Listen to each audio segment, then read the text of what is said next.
The American-led invasion of Iraq is often remembered as a cakewalk, coalition forces surging into Baghdad in less than 3 weeks and ending Saddam Hussein's 30-year reign. However, Operation Iraqi Freedom is far more complex than at first glance.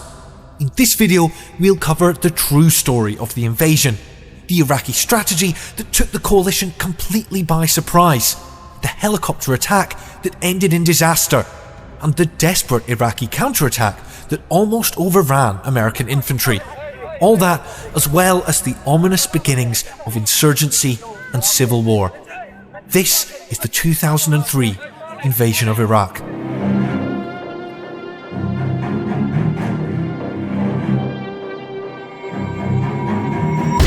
Within days of the 9/11 terror attacks, US President George Bush began exploring options to remove Saddam Hussein from power.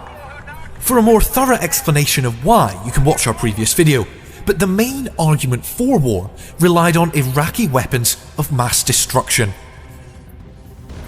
The weapons of mass destruction that the UK and US were fearful of didn't actually exist. UN weapon inspectors had largely disarmed Saddam. However, Saddam was not fully compliant with UN resolutions, as he didn't want it to become public knowledge that he had no WMDs. Saddam ruled through fear. Murals such as the one behind me were common sights in Iraq, displaying Saddam as a strong military commander or father of the nation. He used the idea that he had these weapons to project an image of himself as a powerful leader to prevent internal and regional threats to his presidency. However, American and British governments used this as evidence that these weapons did exist and were being concealed.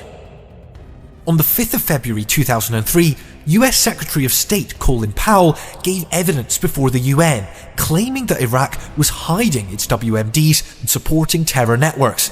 This was followed by a draft resolution in the UN Security Council aiming to authorise the use of force against Iraq. But with France, Germany and Russia set to veto the move, the resolution was withdrawn. The United States was going to war without direct UN support. The group of countries that came together to support the American-led invasion was small. This would not be a rerun of the Gulf War. The forces employed were also much smaller, numbering around 170,000 compared to the nearly 1 million troops used in 1991. But for coalition leaders, that was more than enough. After decades of sanctions, the coalition believed that Saddam's grip on power was weak. As such, they planned to bypass Iraqi cities and race to the capital of Baghdad to surgically eliminate Saddam's regime whilst leaving Iraqi society intact. According to one Bush administration official, Iraq was a crystal goblet. One tap and it would crack. But while the coalition was planning its invasion, another coalition was making its bid to stop the war altogether. On the 15th of February 2003, coordinated marches took place across the globe with millions of people taken to the streets, including approximately 3 million in Rome and 2 million people here in London. It would come to form the world's largest ever global protest. This t-shirt was purchased at that protest in London that was organised by the Stop the War Coalition. The image at the back, showing George Bush as a cowboy walking Tony Blair as his pet poodle, satirises the close relationship that the two world leaders had. It also reflects the public feeling that Tony Blair was just following George Bush into this war when diplomatic options were still available.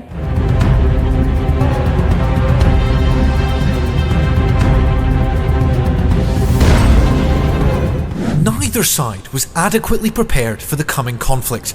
Misunderstandings, flawed assumptions, and intelligence failures permeated the entire planning process. Saddam thought that the CIA was all-knowing, and that American talk of his WMDs was exactly that. He did not truly begin to believe that the invasion would happen at all until the very last minute. The outdated and demoralised Iraqi army held positions on the Kurdish, Iranian and Kuwaiti borders, while the Republican Guard held a series of concentric rings around Baghdad. The Special Republican Guard, the only conventional force permitted to operate within city limits, was expected to fight to the death for their leader. There they would be joined by the paramilitary forces of the Fedayeen Saddam, the regime's most devoted fighters. In truth, Saddam's forces were not in a good way. They were primarily focused on internal and regional threats, and communication between the different military branches was minimal. There was little chance of them being able to stop the coalition. However, Saddam received only positive information from his subordinates and believed he could hold out long enough for international support to mobilise. Saddam took great heart from the US withdrawal from Somalia in 1994, believing that the US Army couldn't stomach heavy casualties. The last book he requested from his press office was Ho Chi Minh's Guerrilla Tactics. He was quite prepared to launch a similar insurgency if he had to. The coalition, on the other hand, missed this almost entirely. Their primary concern were Saddam's WMDs, which they expected him to deploy at the so-called Red Line in a last-ditch effort to defend the capital. On the flip side, the coalition was unconcerned with paramilitary groups like the Fedayeen Saddam, focusing instead on conventional forces. But unknown to them, Saddam had redeployed the Fedayeen from Baghdad to cities in the south of the country. These irregular forces, reinforced by volunteer fighters from other Arab nations, effectively became Saddam's main defence. There were many flaws in the coalition plan, but the biggest flaw was in the planning, or lack thereof, for a post-invasion Iraq. The secrecy surrounding the invasion meant little preparation was made for what would come next. In the UK, the Department for International Development were left out of government discussions until a month before the invasion, while in the US, the Office for Reconstruction and Humanitarian Assistance, which was intended to be a transitional government after the removal of Saddam, was only established in January 2003. This resulted in a lack of understanding of Iraqi society amongst British and US government agencies, as well as confusion over who was responsible for building Iraq after Saddam.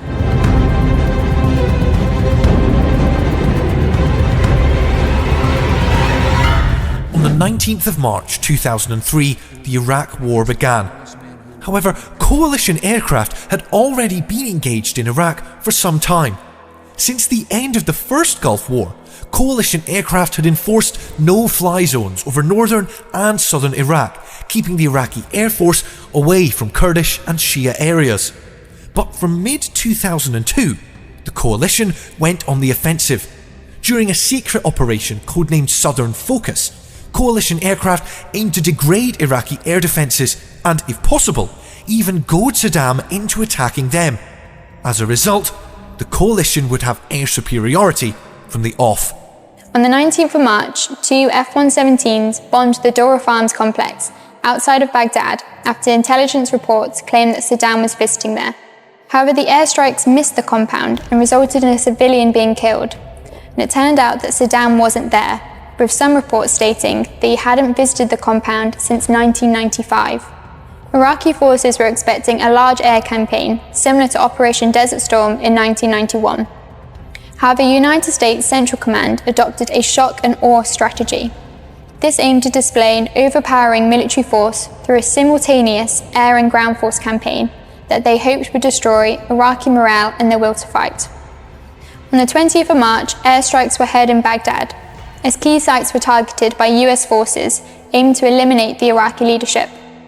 Around 170,000 coalition troops followed, crossing the border of Kuwait into Iraq to begin their advance. The first obstacle for the coalition were the huge sand berms on the Iraqi-Kuwaiti border. Once engineers had breached them, combat units raced forward. The lack of preceding air bombardment granted the coalition tactical surprise, and Iraqi forces were able to offer only sporadic resistance. This footage shows British forces from 40 Commando in an intense assault on Iraqi oil installations on the Al Faw Peninsula. With American and Polish assistance, they took the southern port of Qasr, while 1st Armoured Division moved on to their objective of Basra. Meanwhile, American forces were speeding on to Nasiriyah. Their main objectives were the bridges over the Euphrates River, which would allow the coalition to advance on Baghdad from two sides. The coalition had hoped to avoid costly urban combat, but the Marines of Task Force Tarawa were soon sucked into just such a fight against the Fedayeen Saddam. The Fedayeen Saddam were a paramilitary group set up by Saddam's son Uday Hussein. containing Saddam's most loyal and fanatical supporters. Uday was obsessed with Star Wars, so much so that he equipped his forces with Darth Vader-inspired helmets. The Fedayeen were fierce fighters, using weapons such as this one, an Al Nizira RPG-7, an Iraqi copy of the Soviet-designed rocket launcher. We don't know much about this particular weapon, but it was recovered from Iraq by British forces in 2003. It was an effective anti-tank weapon, and it was very popular among guerrilla forces. One of the Fedayeen's greatest successes came during the Battle of Nasiriyah. On the 23rd of March, 507th Maintenance Company took a wrong turn when advancing to the outskirts of Nasiriyah, taking them instead into the city. The Fedayeen ambushed the company, killing 11 and capturing 7 soldiers. Subsequent American attempts to capture the city were frustrated by the Fedayeen's RPGs, mortar and artillery fire. In one confrontation at the Saddam Canal, 18 Marines were killed and 19 injured. This would become the highest loss of life in a single engagement during the invasion. As the Fedayeen instigated more urban fighting in Samoa and Zubair, coalition eyes remained firmly fixed on Baghdad. To get there, the 3rd Infantry Division would have to advance through the Karbala Gap, a narrow bottleneck between the Euphrates River and Lake Razaza. The choke point was defended by 2 divisions of Saddam's Republican Guard. To ease their passage through the gap, the Americans launched a deep aviation attack by Apaches of the 101st Airborne Division. However, the assault would end in another Iraqi victory. While the preparatory airstrikes arrived on time to soften Iraqi air defences, the main attack was delayed by 2 hours, giving the Iraqis time to recover. When it began, the bright moonlight silhouetted the Apaches against the sky, making them easy targets. The Iraqis put up a hailstorm of anti-aircraft fire, which soon forced the Americans to withdraw. 1 Apache was lost, with the other 29 damaged. It was yet another blow to the coalition plan. Their strategy would have to change.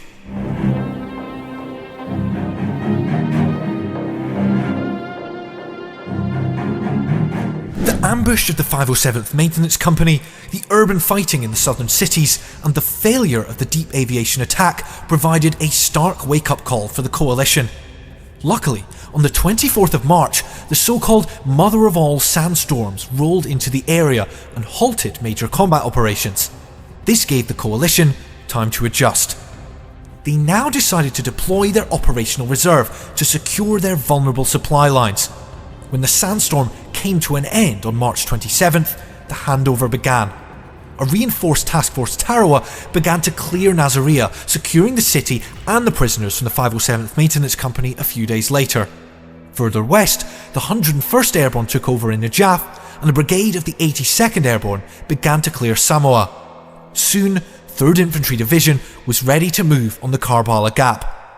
The Americans were expecting a tough fight for the choke point, but coalition special operations would ensure that it was an easy one. The main invasion was supported by one of the largest special forces operations in history. A combined Joint Special Operations Force, known as Task Force Viking, secretly entered northern Iraq to join the Kurdish forces.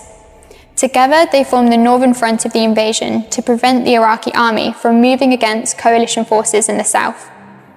At the same time, the combined Joint Special Operations Task Force West crossed Jordan's border into western Iraq with the aim to find and destroy Saddam's suspected Scud missiles and their launch sites.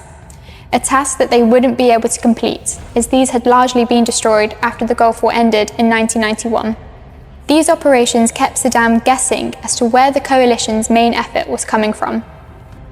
Subsequently, the Iraqis failed to blow bridges near the Karbala Gap or reinforce the Republican Guard division stationed there. When 3rd Infantry attacked on the 1st of April, they met only token resistance. The next day, they captured the Al-Qaeda Bridge over the Euphrates River, the final natural obstacle before Baghdad. A counterattack came from the Republican Guard, but they were obliterated by coalition aircraft and artillery who set up kill boxes along their main attack paths. It was now that the coalition expected Saddam to deploy his chemical weapons, but the attack never came. Instead, Saddam was preparing for a long war, still hiding in Baghdad, he distributed an 8-page memo to the Iraqi public, detailing how to form guerrilla units and even stage ambushes. But Saddam was vulnerable. Having redeployed his irregular forces, his conventional forces were now falling apart. The British troops tasked with capturing Basra and the southern oil wells were expecting an engagement with the Iraqi army. Instead, they found abandoned equipment and troops waiting to surrender. This utility pouch was left behind by an Iraqi soldier at an abandoned defence position on the Al-Faw Peninsula. It was picked up by a major of 40 Commando Royal Marines after securing the manifold and metering station in Al-Faw before it could be sabotaged. He used this pouch for the remainder of the campaign to hold maps, and the M that is written on it was to signal that he had a spare dose of morphine in the small front pocket. During the British advance, thousands were taken as prisoners, with farmers often being mistaken as Iraqi troops. After 1 week, there were approximately 3,000 people detained, with reports that some were left hooded and abused by coalition troops. Elsewhere, American and Kurdish forces had defeated an al-Qaeda affiliate called Ansar al-Islam and were now engaged in tough battles for Kirkuk and Mosul.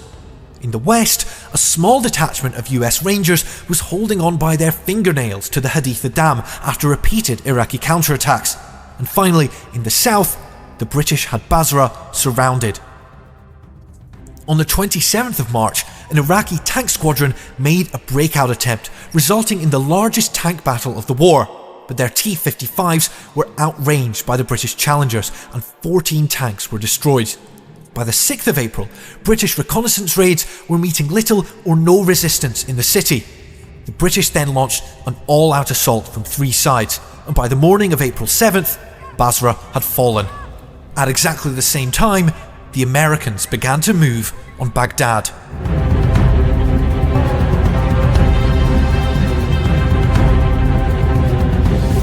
With the Marines still a few days away, the 3rd Infantry Division was tasked with isolating Baghdad. This began with 2nd Brigade, who captured a key intersection to the south of the city. Then 1st Brigade moved in to capture Saddam International Airport. The Iraqi troops holding it were some of Saddam's best, the Special Republican Guard, plus some Iraqi Special Forces. On the 4th of April, 1st Brigade breached the wall and moved inside. While resistance was initially light, securing the airport, including its maze of tunnels and bunkers, would take them 2 days. Finally, 3rd Brigade was tasked with capturing key bridges to the north of the city, codenamed Objective Titans. Though they took their objective by the 6th of April, subsequent Iraqi counterattacks resulted in some of the toughest fighting of the campaign. The Republican Guard hurled themselves at the Americans for 60 hours straight in an attempt to escape the city. Nearly overrun, one American company was forced to call in their final protective fires, a command only made when a unit is in mortal danger, and one that had not been given since the Vietnam War. Still, they held on, allowing 2nd Brigade to make their famous thunder runs on Baghdad. After facing little resistance on their advance to Baghdad, Major General Buford Blount of the 3rd Infantry Division wanted to keep his brigades moving quickly. He decided to embark on a thunder run, a high-speed raid that used armoured vehicles and heavy firepower to overwhelm the Iraqi defence. The first thunder run took place on the 5th of April, when the 2nd Brigade advanced into Baghdad with a convoy of tanks and infantry fighting vehicles, where they faced heavy fire from a scattered Iraqi defence. On April the 7th, a second thunder run took place, this time with the objective to occupy the centre of Baghdad. The division advanced into the south of Baghdad, where they received support from the Marines, who attacked from the west. The resistance very quickly collapsed, and by April the 10th, the city of Baghdad was secure. Saddam's regime had fallen.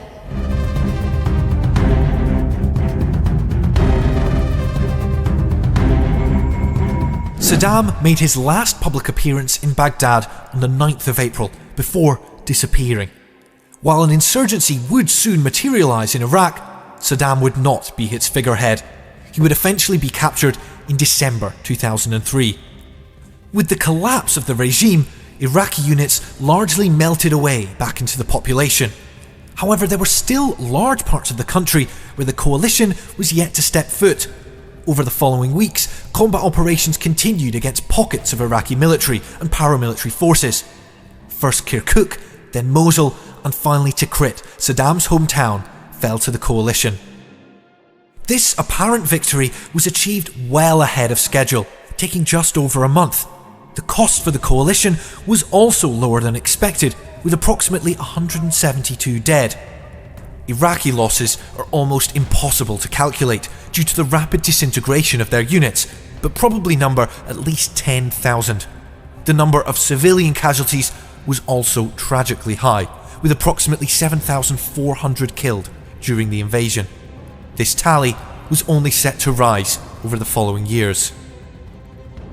The end of Saddam's brutal 30-year regime was met with hope and celebrations by many Iraqis. It led to symbols of his regime, such as this mural that was in Qasr, to be taken down or destroyed by coalition forces and civilians. However, Saddam's fall also opened up a power vacuum. Chaos erupted almost immediately with the large-scale looting of properties including schools, hospitals and government buildings.